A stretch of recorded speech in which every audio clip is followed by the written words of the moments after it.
isi minyak dulu. Ke kompleks bercuti sama cucu mandi-mandi kita.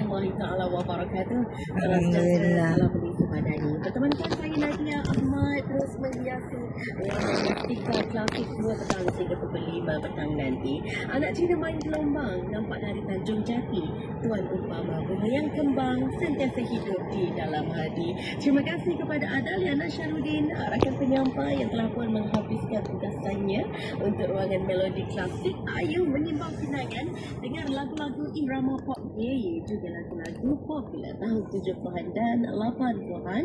Lagu menanti saudara sekejap lagi ada S. Mariam bersama iringan The Rhythm Boys.